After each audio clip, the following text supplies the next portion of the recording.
Happy Sabbath, everybody. Welcome again to those on the phone and the internet. I hope you all had a good week. Can you be bluffed? I don't know of anybody that can't be bluffed, whether it's a card game or being called out for any number of reasons. For example, you might have done something and your boss is trying to take advantage of you, or even learn something from you, from customers or parents. How about dealing with businesses? Sometimes they bluff you saying they can't do anything. We should know that we have been bluffed at one time or another in our lives, and we are likely being bluffed in situations as we live our lives in some things, because bluffs occur in all kinds of circumstances. Do you know what the biggest bluff is? Well, that can be found in Revelation 12:9. It says, "So the great dragon was cast out, the serpent of old, called the devil and Satan, who deceives the whole world." Now that I've said that, we all have to admit that we've been bluffed. And we should realize that we are up against the master in bluffing or deception. And we can see it all around us today.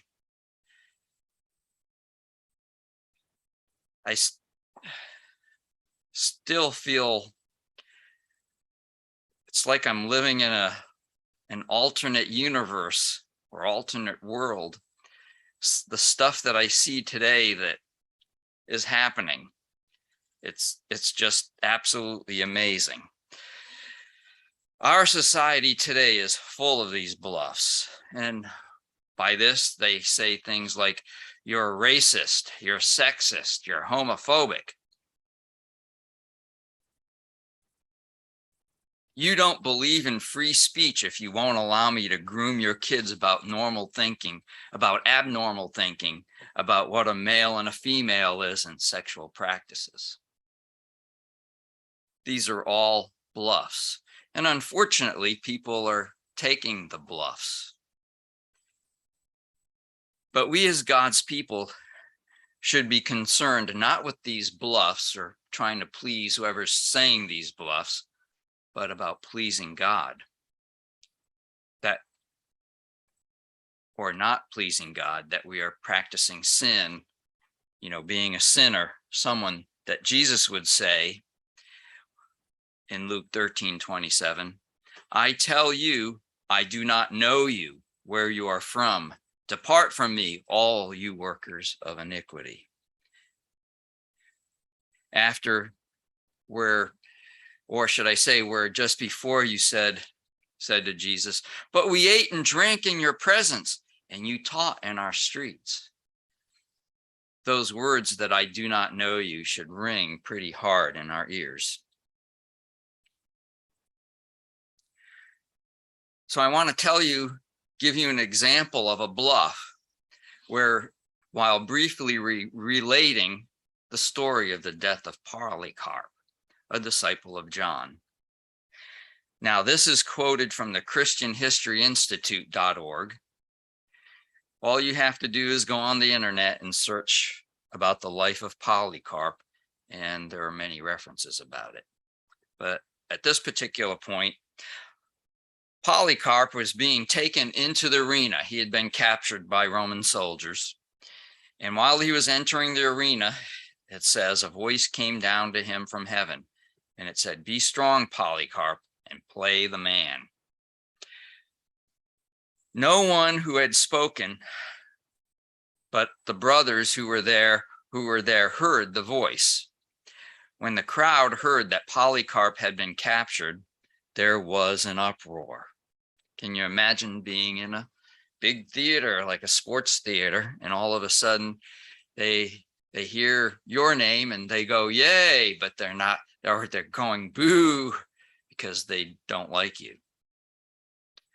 The proconsul, who we can think of as the mayor or the governor of the area, asked him whether he was Polycarp. On hearing that he was, he tried to persuade him to apostatize, saying, "Have respect for your old age. Swear by the fortune of Caesar. Repent and say, 'Down with the atheists.'" As an aside, the atheists, as far as he was concerned at that time, were those that didn't believe in the gods of Rome and Greek. So Christianity was looked at as being the atheists. Well, Polycarp looked grimly at the wicked heathen multitude in the stadium, and gesturing towards them, he said, "Down with the atheists." So he reversed what the proconsul said. Then the proconsuls urged by the proconsul, he said, "Swear, reproach Christ, and I will set you free." Now, before I continue with the story, do you see the bluff in the story? The proconsul said, "Have respect for your old age." He was telling him, think, you're an old man now. You want to live, whatever's left of your life, don't you? You've lived a good life. Don't die in an ignoble manner or, with under duress and force. He says, I don't want to have to kill you, or in this case, really, it's murder, but either case, Polycarp would wind up dead.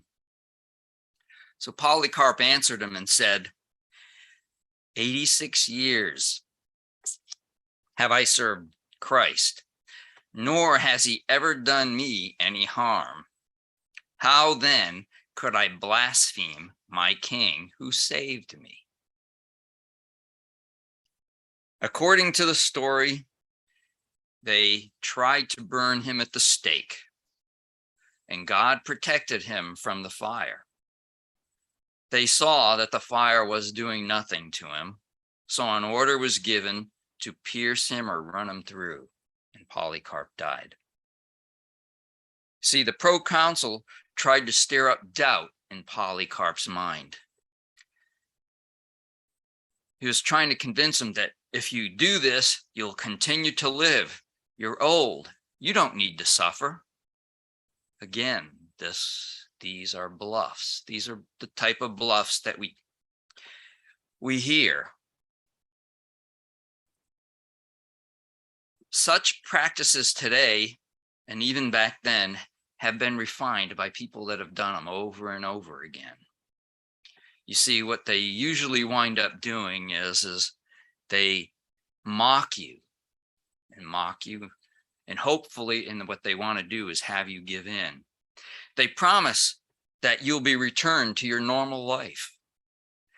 And this may go on for who knows how long. It may go on for days, hours, or days. The idea is to wear you down. It's also to put doubt in your brain. If you give in, besides bringing shame on yourself and rejecting God, apostatizing, they are likely to kill you anyway, even after you do this.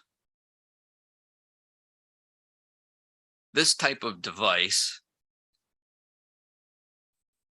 is manifest by the adversary. It's a tool that shouldn't be used. It's a wicked tool. Again, the idea is to bring doubt in yourself and ultimately in God. Turn to James 1 in verse 8, and it says, "He is a double-minded man, unstable in all his ways." That's what the bluff is meant to do. It's meant to bring doubt to what you think and doubt in God. In James 4, in verse 5, James 4, verse 5 to 8, it says, Or do you think the scripture says in vain, the Spirit who dwells in us yearns jealously? No, here he's referring back to wanting to live by the flesh, but he gives more grace. Therefore, he says, God resists the proud, but gives grace to the humble. Therefore, submit to God, resist the devil, and he will flee from you. Draw near to God, and he will draw near to you. Cleanse your hands, you sinners. Purify your hearts, you double-minded. When we're in these situations, we need to look to God. We need to be comforted by what God says. There's no reason for us to have doubt or be double-minded. In Galatians 2:20, we read, I have been crucified with Christ. It is no longer I who live, but Christ lives in me. And the life which I now live in the flesh, I live by the faith in the Son of God, who loves me and gave himself for me.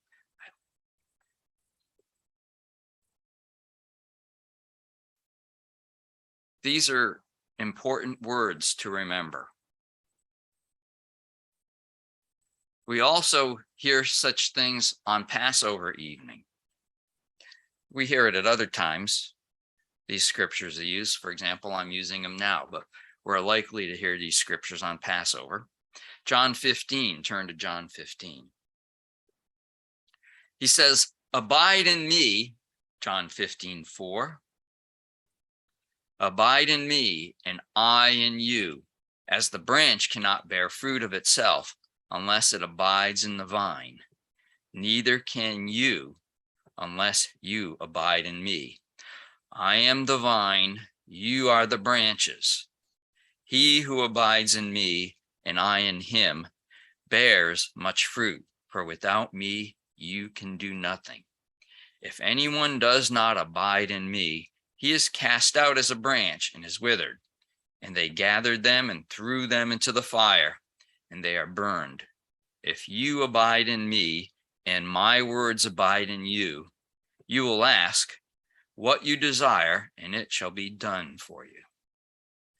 So God here is promising to be with you, to stabilize you, and to answer you, to answer us.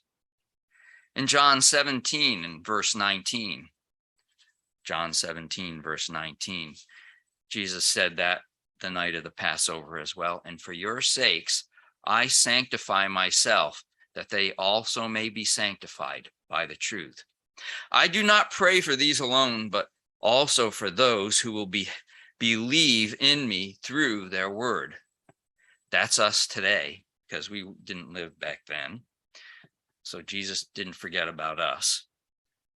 That they all may be one, as you, Father, are in me and I in you, and they may also be one in us, that the world may believe that you sent me. And the glory which you gave me, I have given them, and they may be one, just as we are one. I in them and you in me, that they may be made perfect in one, and that the world may know that you have sent me, and I have loved them as you have loved me. These words Jesus is the words that Jesus is speaking is for us being alive today, being alive as man. We'll be more that way as we become spirit, when we become spirit beings. But these words are to give us comfort now. And again, these words came from Jesus himself. So let me illustrate exactly what we may need to keep in mind when we are being bluffed. Because there are some bluffs we want to ignore and we want to beat.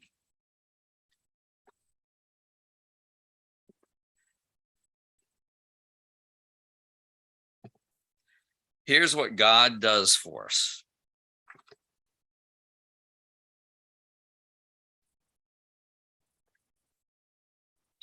If you can see that, they're part of a deck of playing cards.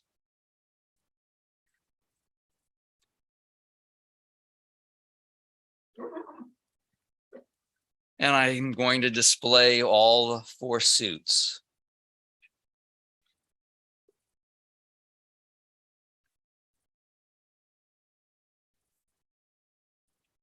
There we go. And if you're familiar with bridge, I'm putting the suits in that order of rank. Although in poker, there is no such thing.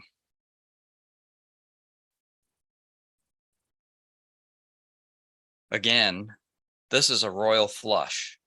In the game of poker, this is the highest hand. You cannot be beaten if you hold this hand. A royal flush is an ace, a king, a queen, a jack, and a 10.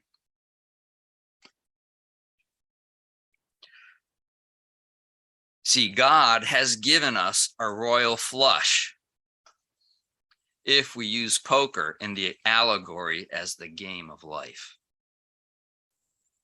In other words, there is no situation that you can come across in the game that a royal flush won't work or win unless for some reason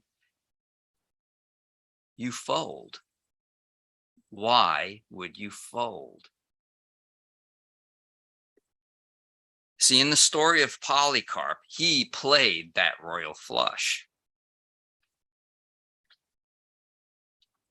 He knew that there was nothing that was going to take away the win from him because he believed God. No matter what the circumstances we hit, how low we go, how much we suffer, when we deserve it or not, God has given us the royal flush. And I know there's times that we don't feel that way, especially as we're suffering. But God still has given us the royal flush to play. This is how we can be like Abraham, Isaac, and Jacob, and all the prophets and saints that have lived godly lives in faith, hope, and love before us. Now, they may not have called it the royal flush, and I'm not sure if anybody else has used that particular term, in relation to what God has given us.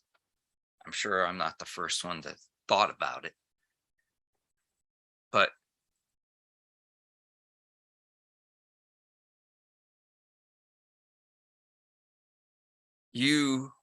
we have been given the royal flush. And I've given you this preparatory information as a springboard to remind us to use the royal flush, especially when things seem to be going wrong. Because the choices man has made, the way man lives today, there's misery. And unfortunately, this misery is growing in our world, and it's not going to get any better. There may be times that things are looking better, but overall, the misery in this world is going to continue. How would it feel to be living or escaping from the tumult that's going on in the Ukraine right now, if we happen to live there? Or how about having your teenage daughter taken from a special sports arena and sold for sex, which just happened just recently, and she was found 10 days later? Or been in any of the shootings that have occurred recently, like Uvalde, Texas. We don't have to go back that far to ask about other things in history, like World War I or World War II. Deaths from evil regimes in the 20th century, or deaths that are occurring now in the 21st century. Things in our lifetimes and our parents. And a lot of times when people hear these things, during World War II, the destruction of the Jews by Germans. And people say, where was or is God in all this? Why didn't he stop it? Why did he let this happen? Or there can't be a God if he lets things like this happen, or he can't be good if he lets these things happen. If you don't use the royal flush I was telling you about, you're likely to be bluffed. Let's say somebody asks you a question and you really don't have an answer, or you can't change the environment that you're in. What do? You need to play and rely on that royal flush. In other words, that royal flush is trusting God. Because you know God is right, one way or another, even if something looks wrong. You see, we see more misery now than we have in the past. I've only been around a little over 65 years. And I know things were bad when I was younger, but I can't, and I know there were, people were taking advantage of people back then too, to all kinds of degrees. Like I said, there was World War I and World War II, where millions and millions of people died. Or even after World War II, or after World War I, where more millions of people died because of evil regimes. And you can ask yourself why. Now, according to what we believe, it will eventually make what we see now and what has happened in the past look like a walk in the park. Just read Revelation, just read the prophets.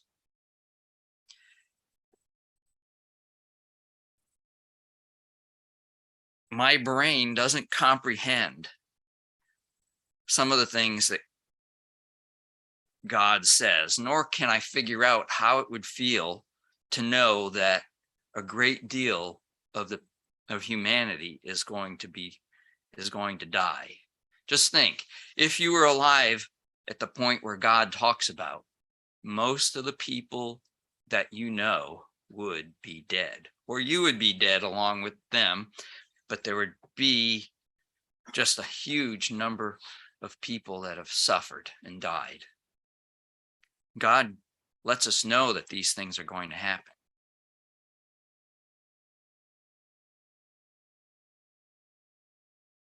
And don't you think people are going to be blaming God for what's happening then and saying, oh, God shouldn't be doing this. God can't be good. And you know those statements are wrong.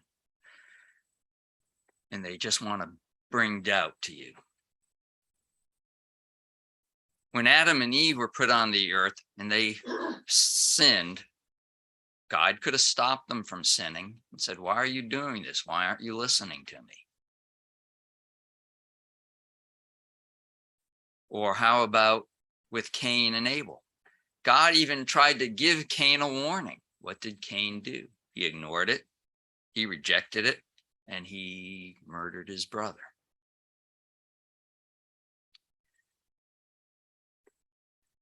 We have people in the Bible that God uses examples to be like, yet we see, even the good examples, we see that they sin. You see,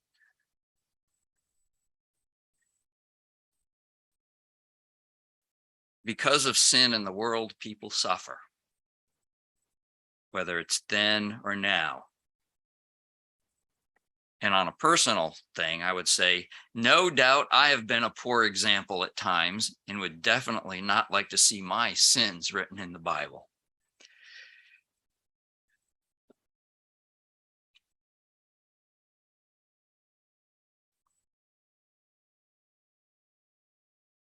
When we fault God for events or things that happen in our lives or in other people's lives, we're being short-sighted, self-righteous, hypocrites, and likely blasphemous.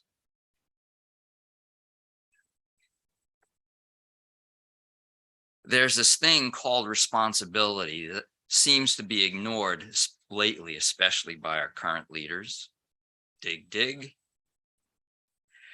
Responsibility, the state or fact of being responsible, answerable, or accountable for something within one's power, control, or management. You know, in the previous examples that I gave you, mankind rejected God's advice.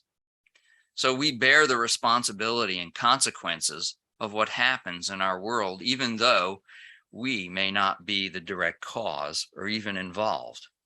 How about those poor kids in Uvalde? They had nothing to do with it. They just happened to be part of the society that we live in, evil society. And this particular person that performed these acts was evil and did an evil act. And poor innocent children suffered, and families suffered, and this town is suffering, and the country is suffering. And at the same time, they're calling for things to be done that have nothing to do with what happened there. They ignore the cause, at least most, and yet they want results.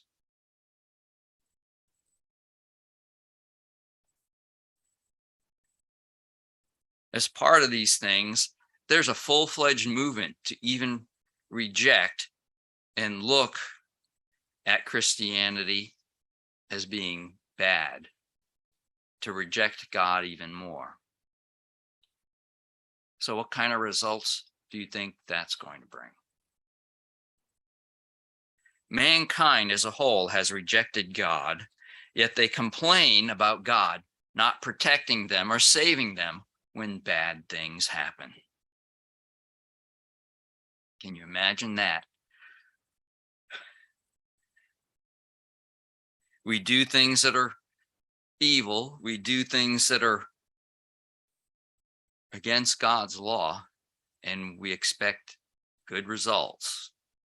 And we blame God because he didn't stop the results that we deserve from happening.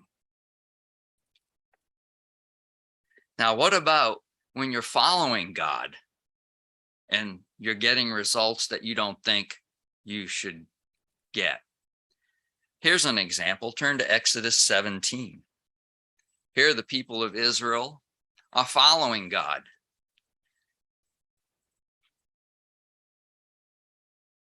Exodus 17, verse 1.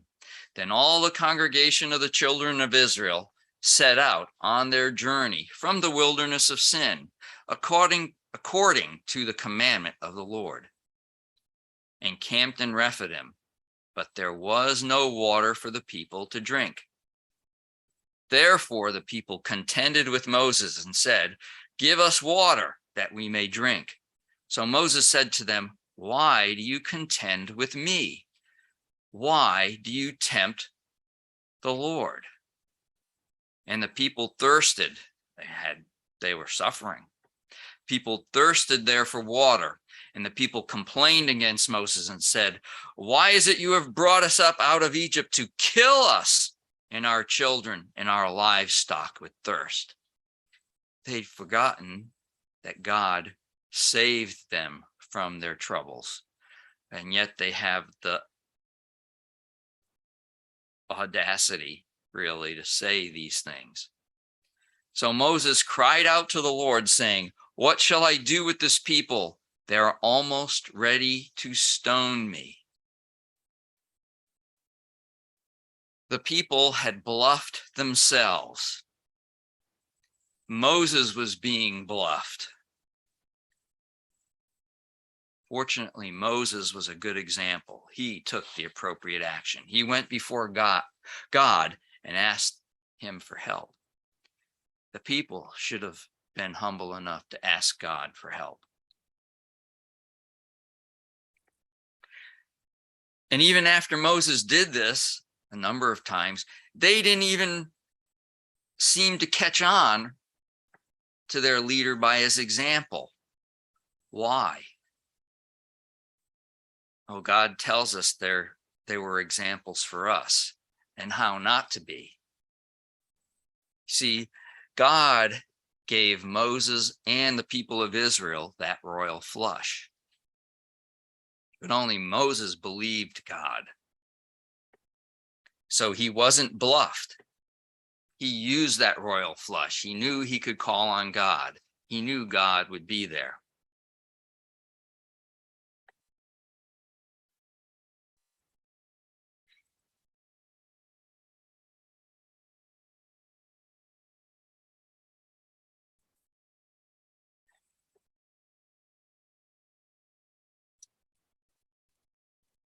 I'm disturbed by the things that have happened, that happen in our current times. The answers given by people of leadership, they usually fall far short of what should be heard and given. They want to blame God for the communities they live in, the way of life that they lead, and the way of life they want to lead. They don't care what God says. They want it their way. And yet when the evil happens, they actually set up the evil to happen, and then they again blame God. These are things that we can understand. God has given us this understanding. Just like he gave to Moses, just like he gave to the prophets, just like he gave to the apostles.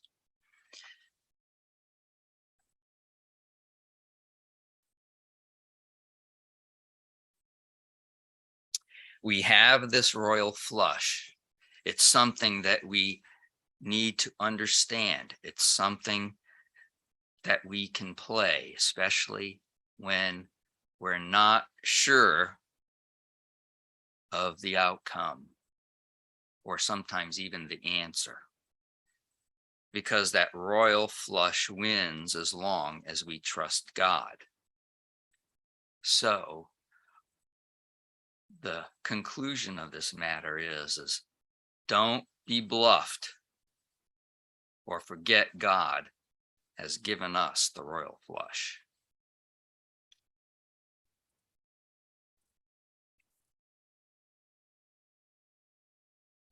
The hand to win. All right, here we go. The Aaronic blessing.